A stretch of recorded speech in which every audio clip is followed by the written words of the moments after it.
ಶುಭೋದಯ, ನಮಸ್ಕಾರ, welcome to Yoyo Kannada. ಬನ್ನೀಗ ನೋಡೋಣ ಕರುನಾಡಿನ ಪ್ರಮುಖ 5 ಬ್ರೇಕಿಂಗ್ ನ್ಯೂಸ್ಗಳು. ಬಿಜೆಪಿ ಶಾಸಕ ಬೈರತಿ ಬಸವರಾಜ್ ರೌಡಿ ಶೀಟರ್ ಬಿಕ್ಲು ಶಿವ ಕೊಲೆ ಪ್ರಕರಣದಲ್ಲಿ ತಮ್ಮ ವಿರುದ್ಧ ದಾಖಲಾದ ಎಫ್ಐಆರ್ಗೆ ತೀವ್ರ ಆಕ್ಷೇಪ ವ್ಯಕ್ತಪಡಿಸಿದ್ದಾರೆ. ಪ್ರಕರಣಕ್ಕೂ ನನಗೂ ಸಂಬಂಧವಿಲ್ಲ. ಎಫ್ಐಆರ್ ದಾಖಲಿಸುವ ಮೊದಲು ಪೊಲೀಸರು ನನ್ನಿಂದ ಯಾವುದೇ ಮಾಹಿತಿ ಪಡೆದಿಲ್ಲ. ಯಾರೇ ದೂರು ಕೊಟ್ಟರೂ ಎಫ್ಐಆರ್ ದಾಖಲಿಸಬಹುದೇ ಎಂದು ಪ್ರಶ್ನಿಸಿದ ಅವರು, ಈ ಹಿಂದೆ ರಾಜಕೀಯ ದುರುದ್ದೇಶ ಇರಬಹುದು ಎಂದು ಆರೋಪಿಸಿದ್ದಾರೆ. ಕೊಲೆಯಾದವನ ಬಗ್ಗೆ ನನಗೆ ಯಾವುದೇ ಗೊತ್ತಿಲ್ಲ. ಪೊಲೀಸರು ಈ ನಡೆಯ ಹಿಂದೆ ಕುತಂತ್ರ ಇದೆ. ನಾನು ಕಾನೂನು ಹೋರಾಟ ಮಾಡುವೆ ಎಂದು ಬೈರತಿ ಸ್ಪಷ್ಟಪಡಿಸಿದ್ದಾರೆ.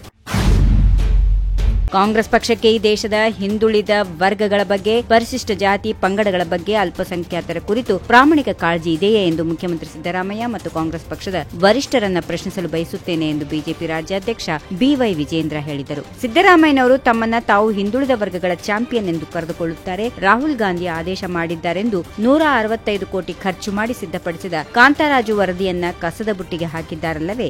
ಎಲ್ಲಿ ಹೋಯಿತು ನಿಮ್ಮ ಹಿಂದುಳಿದವರ ಪರವಾದ ಕಾಳಜಿ ಎಂದು ಕೇಳಿದರು.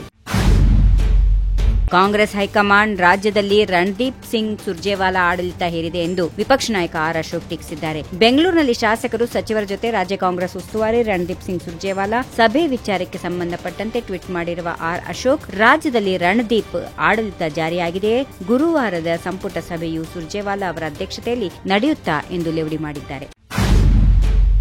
ಹೈಕಮಾಂಡ್ ತೆಗೆದುಕೊಳ್ಳುವ ನಿರ್ಧಾರಕ್ಕೆ ನಾನು ಹಾಗೂ ಡಿಕೆ ಶಿವಕುಮಾರ್ ಬದ್ಧ, ಹೀಗೆಂದು ಮುಖ್ಯಮಂತ್ರಿ ಸಿದ್ದರಾಮಯ್ಯ ಸ್ಪಷ್ಟಪಡಿಸಿದ್ದಾರೆ. ಕರ್ನಾಟಕದಲ್ಲಿ ನಾಯಕತ್ವ ಬದಲಾವಣೆ ಕುರಿತು ವದಂತಿ, ಚರ್ಚೆ ವಿಚಾರ ಇಲ್ಲಿ ಅಪ್ರಸ್ತುತ. ಈ ವಿಚಾರ ಇಲ್ಲಿನ ಸಭೆಗೆ ಸಂಬಂಧಿಸಿದಲ್ಲ ಎಂದು ಹೇಳಿದರು. ಈ ಬಗ್ಗೆ ಹೈಕಮಾಂಡ್ ನಿರ್ಣಯ ತೆಗೆದುಕೊಳ್ಳುತ್ತದೆ. ಹೈಕಮಾಂಡ್ ತೆಗೆದುಕೊಳ್ಳುವ ತೀರ್ಮಾನಕ್ಕೆ ನಾವು ಬದ್ಧರಾಗಿದ್ದೇವೆ ಎಂದು ಅವರು ಹೇಳಿದರು.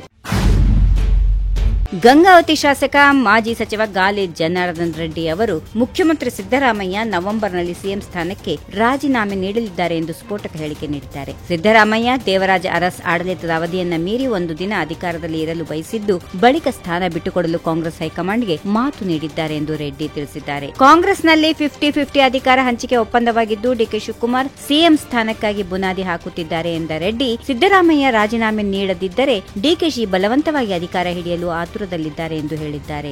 If you like this video, ಬೇಗ ಲೈಕ್ ಮಾಡಿ, ಕಾಮೆಂಟ್ ಮಾಡಿ, ಶೇರ್ ಮಾಡಿ ಹಾಗೂ ಯೋಯೋ ಟಿವಿ ಕನ್ನಡವನ್ನು ಸಬ್ಸ್ಕ್ರೈಬ್ ಮಾಡಿ.